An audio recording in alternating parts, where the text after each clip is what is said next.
Welcome back to my channel, guys. My name is Lewis, and you are watching part 3 of a 3-part series in which I rate Pokemon starters based on my general favorites. So this being part 3 of a 3-part series, you can guess that today I'm going to be rating their final forms. So that is to say, they've evolved once, and now they've evolved twice. So, in order of how I see them, rated from S rank through to D, we're just going to go ahead and get on with it.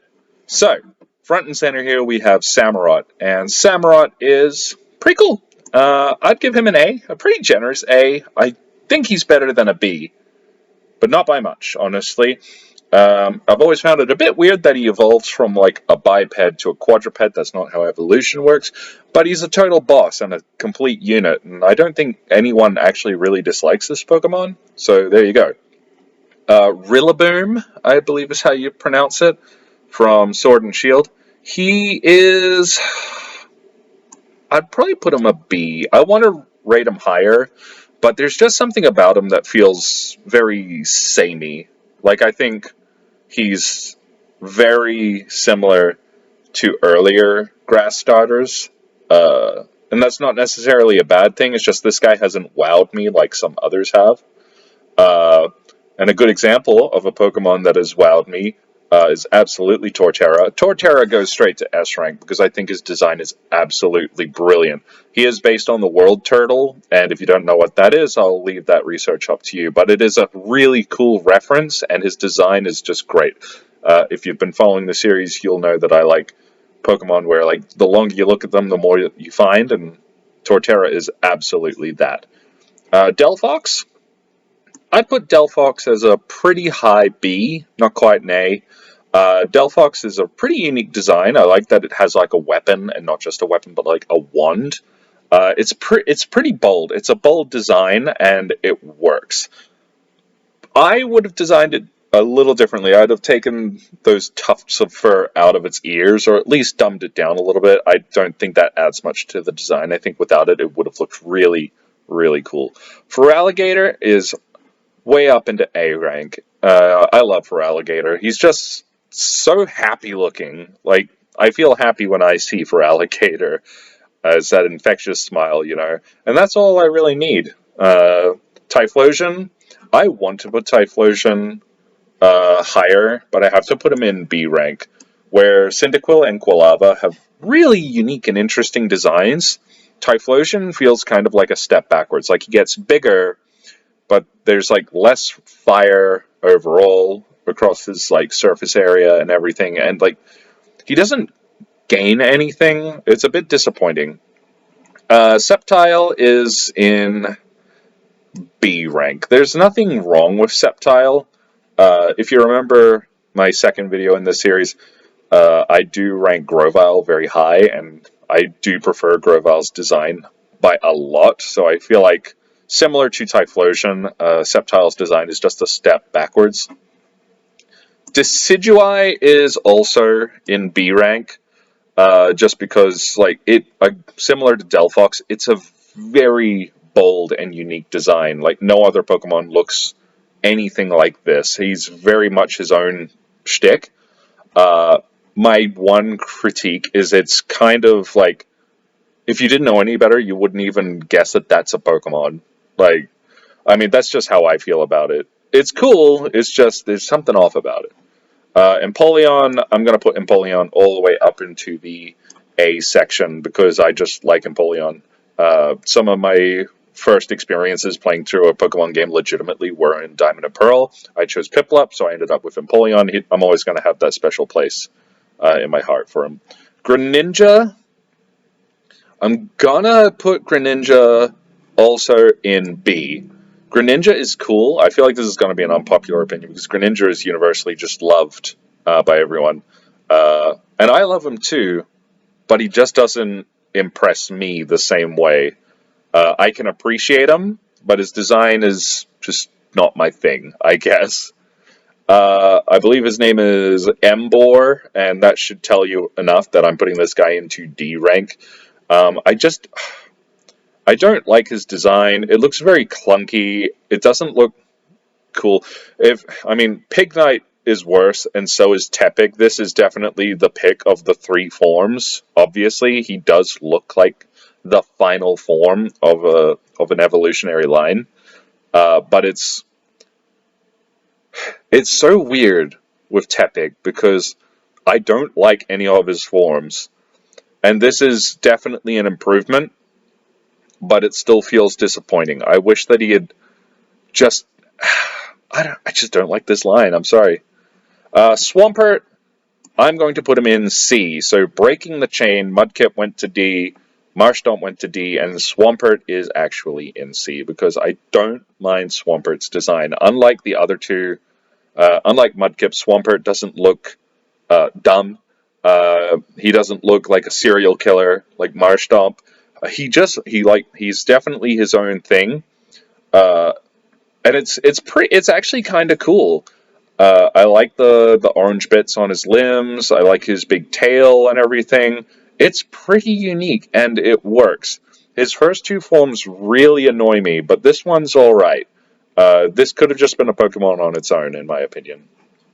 Meganium, I'm going to give Meganium a C. Meganium isn't bad, objectively speaking, but Meganium is very disappointing. I think that the Chikorita line is overall kind of disappointing.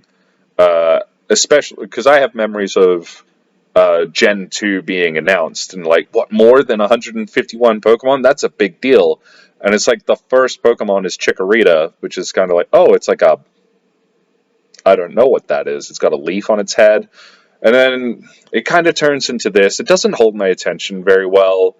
I feel like Game Freak intended on the flower around its neck being like more of a selling point for this Pokemon, and it doesn't really serve that purpose. So moving on, Charizard. Like the other two, I'm going to rate him very, very high, but not into S rank. While I love Charmander and I love Charmeleon and Charizard, I don't love him as much as Charmeleon. Charmeleon is probably my favorite across those three aesthetically. And I've used Charizard a lot competitively, and he's my boy, but I have to rank him just a little bit lower because he's not ticking all of the boxes like Charmeleon would. Okay, Inteleon. Inteleon's going at the bottom. I don't hear much about this guy. I know that there's a few people who swear by him, but I think his design, I believe he's meant to be based on like a James Bond kind of like spy character. It's not interesting, I guess.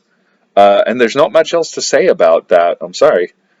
Primarina. Primarina is also going straight to the very bottom in this one. It's cool that they tried to do like a kind of a mermaid design, I guess. But I can't get around that fairy typing. There's nothing wrong with being a fairy type, but it looks so silly.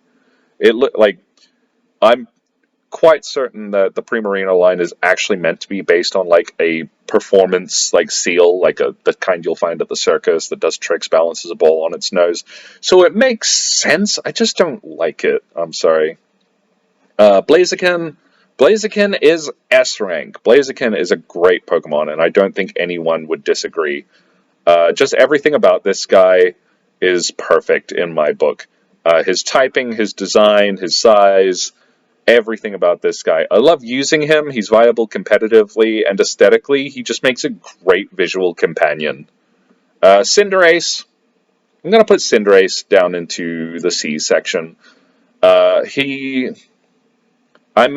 think I said the same thing about Rabbit, is because he looks like he's wearing like human clothes, which makes him look like a Digimon, and that's not a bad thing, but it's just, this is not what I expected, especially when you compare him to a lot of the other fire starters like Charizard or Blaziken, and then you have a soccer-playing Rabbit.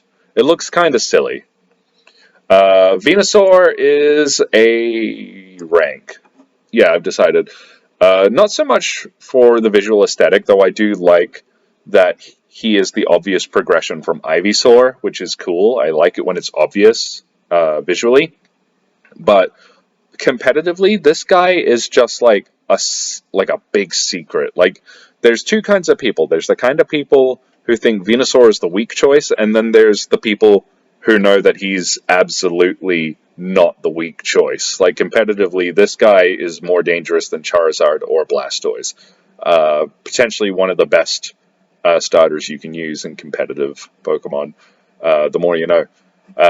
Infernape, I'm going to give Infernape a very generous B ranking. I've said it before, I don't like the monkey design, but when I learned, or when I figured out, rather, that he is based on Sun Wukong from Journey to the West, it made him a lot more tolerable. Being based on that particular myth, I can't think of a better way to have done that than Infernape, so he gets a pass. He gets a solid B ranking. Incineroar is going down into C rank.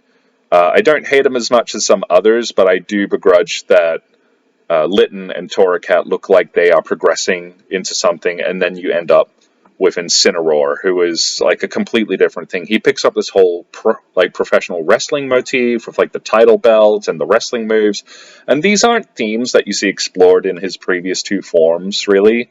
This is not what anyone was really expecting when we all heard about a Fire Cat becoming available. We were all very excited, and then we got Incineroar, and he might be your main in Smash, but like that doesn't make him any less confusing.